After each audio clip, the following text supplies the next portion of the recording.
राजधानी भोपाल में नारी शक्ति वंदन अधिनियम को लेकर सरकार का विशेष अभियान जारी है।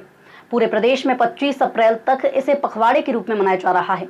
इसी क्रम में बुधवार रविंद्र भवन में एक भव्य सम्मेलन आयोजित किया गया, जिसमें मुख्यमंत्री डॉक्टर मोहन यादव सहित कई मंत्री और जनप्रतिनिधि शामिल हुए।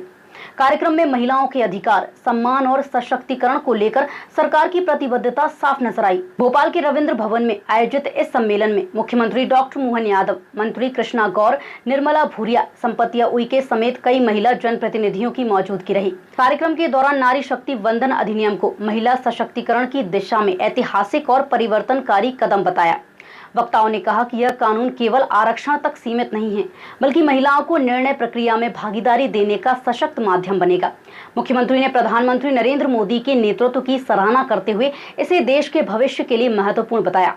कार्यक्रम में हायर सेकेंडरी परीक्षा में प्रदेश में अव्वल स्थान प्राप्त करने वाली छात्रा को सम्मानित कर बेटियों को आगे बढ़ने के लिए प्रेरित किया गया। नारी शक्ति वंदन अधिनियम जो है और उसके प्रति आभार, हमारे देश के यशस्वी प्रधानमंत्री नरेंद्र भाई मोदी के प्रति आभार और उनके धन्यवाद देने के लिए कि हमारी महिलाओं को, खासकर नारी की शक्ति को सम्मान देने का काम, चाहे वो राजनीतिक क्षेत्र हो, सामाजिक क्षेत्र हो, हर क्षेत्र में महिलाएं आगे आकर के और काम करें। और इसीलिए अधिनियम को ला करके और संशोधन करके और उसको मूर्त रूप पहना के लिए आज यहाँ हम लोग धन्यवाद देने के लिए एकत्रित हुए थे। और विधानसभा और लोकसभा में 33% आरक्षण बहनों को, पंचायतों को तो हमने दिया ही था, लेकिन विधानसभा और लोकसभा में भी हमारी बहनें आएंगी और नीति निर्धारण का काम करेगी, तो कहीं ना कहीं बहुत बड़ी उपलब्धि है।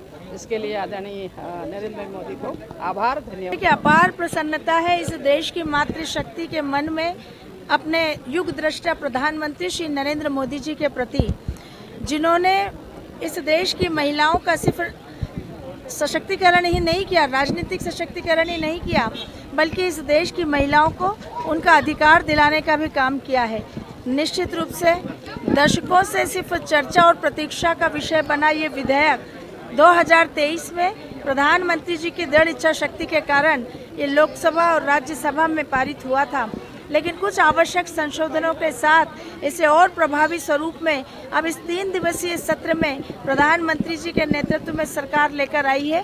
निश्चित रूप से सभी राजनीतिक दल के सदस्य इसे पुरजोर समर्थन करेंगे और आने वाले समय में अब देश में शीघ्र हमारा नारी शक्ति वंदन अधिनियम लागू होगा और लोकसभा और विधानसभाओं में 33% आरक्षण के साथ महिलाएं नेतृत्व करती हुई दिखाई देंगी। प्रसन्नता है हमारे द्वारा जब नारी सशक्तिकरण का ये कार्यक्रम किया गया, तो आज सौभाग्य की बात है हमारे प्रदेश की 10वीं और 12वीं की बेटियों ने प्रावीण्य सूची में बालकों से बढ़कर बालिकाओं ने अपनी जगह बनाई है। और इसी प्रकार से सब क्षेत्रों में सरकारी स्कूलों ने भी प्राइवेट स्कूल को पीछे छोड़ करके अपनी भूमिका सिद्ध की। 16 साल का रिकॉर्ड टूटा। पिछली बार हमने 15 साल के रिकॉर्ड को तोड़ करके बोर्ड परीक्षा का परिणाम घोषित किया था। इस वर्ष और आगे बढ़ते हुए हमारी सारी विद्यालय के स्टाफ और शिक्षा मंत्रालय के लोगों ने मेहनत करते हुए, बच्चों ने भी अपनी सारी पढ़ाई के दरम्यान दी गई सुविधाओं का लाभ लेते हुए प्रावीण्य सूची सहित परीक्षा फल पे भी इसका परिणाम दिखा। एक और ख़ास बात, इस बार परीक्षा परिणाम के बाद सेकंड परीक्षा मई में होने वाली है, अर्थात कोई भी बच्चा साल में 2 बार परीक्षा दे सकता है। ये हमारी सरकार का उल्लेखनीय निर्णय है।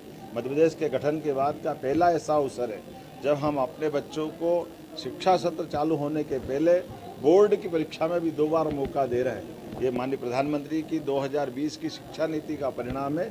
आइए हम सब मिलकर के बच्चों के उज्जवल भविष्य की कामना करते हैं। बधाई। नारी शक्ति वंदन अधिनियम को लेकर सरकार का यह अभियान महिलाओं के प्रति सकारात्मक सोच को मजबूत करने की दिशा में अहम पहल माना जा रहा है। उम्मीद है कि इस प्रयास से समाज में महिलाओं की भागीदारी और भूमिका दोनों ही और अधिक सशक्त होंगी।